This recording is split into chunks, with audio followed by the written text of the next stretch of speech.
Hello, I've been looking at how to get more businesses, more startups, more SMEs and larger organisations involved in delivering cyber-physical infrastructure for the UK.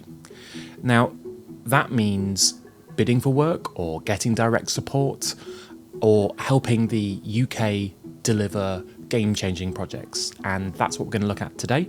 I went to speak to CMCL here in Cambridge, who are delivering the climate resilience demonstrator on behalf of the Connected Places Catapult. Now, this groundbreaking piece of work that demonstrates how connected digital twins can mitigate the dangers of climate change and embed climate resilience in infrastructure. It's really exciting to see the work that they do and see them in person, and I hope that by you seeing how they work and how they got involved, that maybe that will inspire you to go and do the same.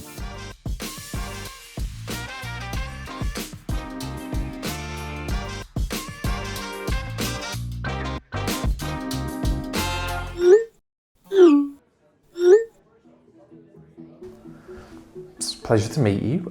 So tell us a little bit about you and your company, please.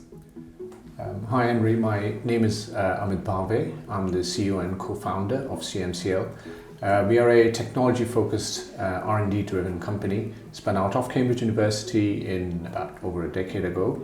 How did CMCL get involved with the cyber-physical infrastructure program? So CMCL won two highly competitive bids.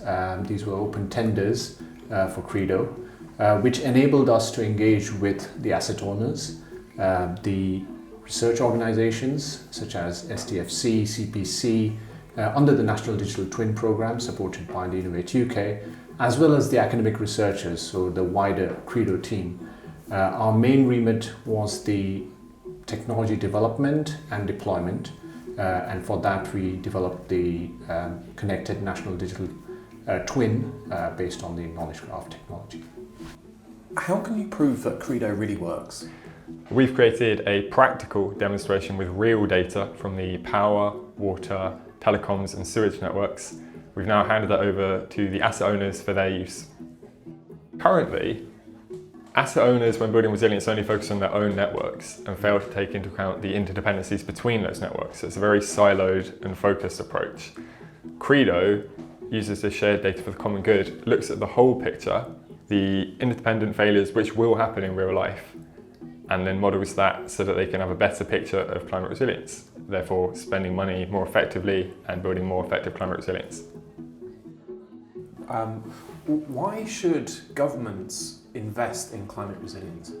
Without even addressing the very real, very pressing social and environmental concerns, the economic case is clear. A study by Glasgow City Council found that return on investment is very high compared to other forms of investment, as much as £9 for every £1 spent.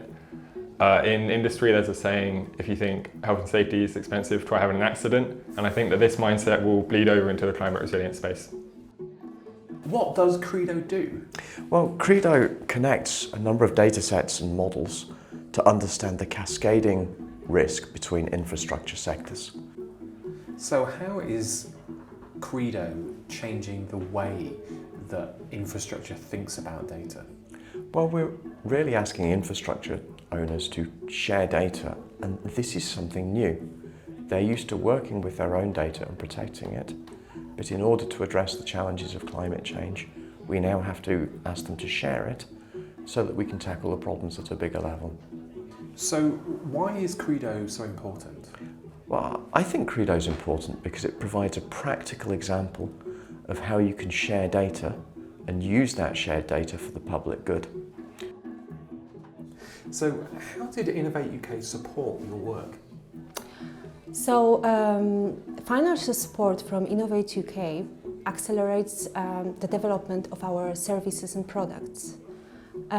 Moreover, Innovate UK provides a framework for the technology-driven SMEs like us to network with other companies, researchers, and most importantly with challenge owners, which helps us to build and develop our business further. Perfect.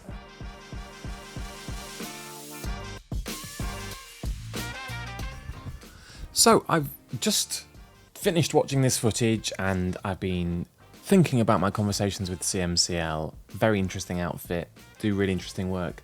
But it just goes to show that there's so much that can be done to improve data in infrastructure. There's so much that can be done to enhance resilience by bringing and connecting data together. So it's really good to see that, you know, Credo are out there making that happen.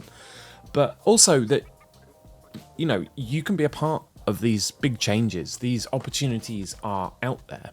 So it might be helpful, if you don't know, to find out how you could get involved with Innovate UK and cyber physical infrastructure and lots of other areas of research work that's being done. So let's have a look. Right, so I've done a little online search for Innovate UK. We want the second one here, Innovate UK. So we can see here we're in UK Research and Innovation. So this is the overall organisation that manages everything. You can go straight into apply for funding. You can also look at these other organisations. Now, the C in all of these stands for Council and the R stands for Research. So these are all different areas that are being looked at. So for cyber physical infrastructure, the majority of this work is coming through Innovate UK, but there is also the Engineering and Physical Sciences Research Council, who are funding a lot of work, and also the Science and Technology Facilities Council. But they're all in this UKRI page, UK Research and Innovation. So you can apply for funding. So there are things you need to know, because most of these things are done by application. In fact, all of these things are done by application. And let's have a quick look at what you can do today. And this is just going to be today. So we can see right now, there are 162 different opportunities. So we're looking at cyber physical infrastructure. So we're going to narrow it down to Engineering and Physical Sciences Research Council, Innovate UK, and the Science and Technology Facilities Council. Grants and loans, so we can have a look at grants and loans, and let's see what's in other. And let's just see what's open right now. So it's 71, so there's a lot of things there. Smart grants. Okay, this is a very useful. There's a pot here of £25 million. Be a business, do all your work in the UK. We have to go into this innovation funding service to find out about this, and you can see there is very clear summary of what this is about, how long your project can last, how much money you can get, who is eligible, what makes your project eligible, or the development of your product and service eligible, what is in scope and what is out of scope. And really, when you go through this application process, you really need to pay close attention to these things. So that's what CMCL will have done so well. It tells you exactly how these things are going to work out. And look, they've got an online briefing event. Fantastic. So we can watch this.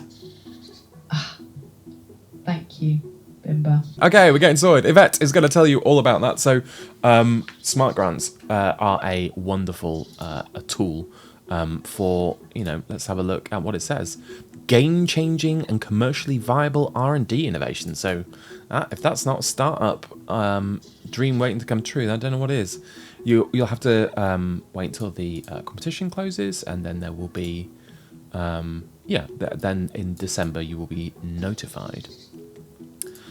Then there's lots of guides. So there's general guidance on applying for a competition on the Innovation Funding Service. So it tells you how you need to be organised and arranged. This is UK government money, so they do need to be quite careful about how this is handed out.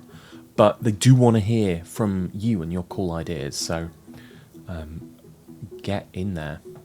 And you need to keep it quite tight. So you're going to have to work on your writing. So this is telling you what you need to be putting in. You say what your thing is, what your project is, what product and service you're going to develop, who's going to be working on it, what sort of research it is. You need to make sure that you're working on something that they can support. So, I mean, that is just a tiny window. There are lots of ways of getting involved in innovation through Innovate UK. Most of these processes are through that, but you can also, let's go and have a little Google. We can also go to the Catapult Network. So let's have a look at the Catapult Network. So the Catapult Network, its job in all of these many locations across the UK is to convert research into businesses effectively. They do tackle big issues as well that Innovate UK will be helping with. Cool. And there are a number of different catapults that all do different things. So cell and gene therapy, compound semiconductor applications. So you've got a place for your type of innovation. Some of these are verticals in the sense of, cell and gene therapy is a specific industry, and then digital is something that is crossing boundaries and is, enabling lots of other things. High value manufacturing, energy systems, and then offshore renewables, satellite applications.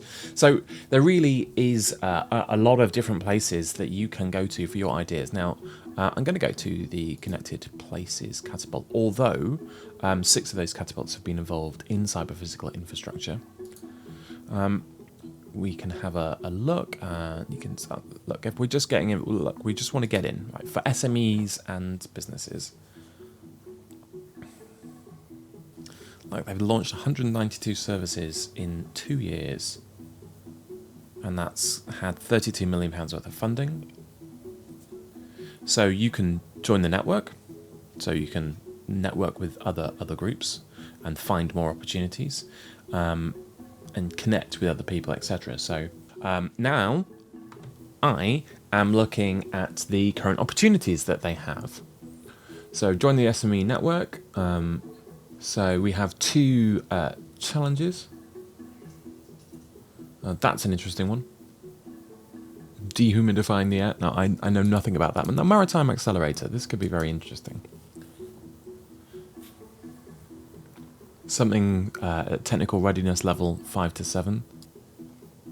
Here we go. This is the UK one. So 5 to 7. So a technology basic validation in a relevant environment. So it's been tested. That's what they want. Solutions that have been tested. So between 5 and 7, they said. So 6. So something that's prototyped, or 7, that's something that's been demonstrated operationally. Perfect. So the opportunities, building on the success of their accelerator for the maritime, they're going to be focusing on 3 challenge areas. So operational efficiency of future fuels, tracking and monitoring of carbon emissions, reducing port infrastructure emissions. So these are huge opportunities here for organisations that are connected into these problem spaces. So if you're one of those, then you can get involved. So you do need to do your research. You need to go and look at the other catapults in the Catapult network, and you need to look on the Innovate UK, the UKRI website, and check these things out. But there is no reason why you cannot get supported. So you might be doing what CMCL were doing, which is, they have a specific problem they want to solve. It was the climate resilience demonstrator.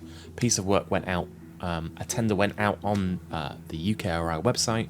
They applied, they won the work, they're delivering the work. But as we've seen with smart grants, there are these other ways where you can just come in and say, I have a good idea and I would like to make it happen. All the way to what we just saw in the Connected Places Catapult, where they have an opportunity for you to deploy your solution that could improve the way that a specific problem works. And it might not be, it might not be from, say, as we saw, maritime, but they were looking at fuels and they were looking at data and monitoring. So there's all sorts of interesting ways that cyber-physical infrastructure solutions could be engaged in that. So it really pays to keep your eyes open and go and connect with these people. There's a lot you can do, and there's a lot of support out there, and there's more coming. So I'm really excited to see what's going to be coming up in the next few months and years, as we see more investment in this area to get better productivity in UK infrastructure, as we get better work towards climate resilience. Climate change infrastructure has such a huge part to play in that, as does, so many sectors. So I'm really excited to see how that goes. So do go do the research, do go check it out, and I hope you find something that suits you and that can help the world and your business.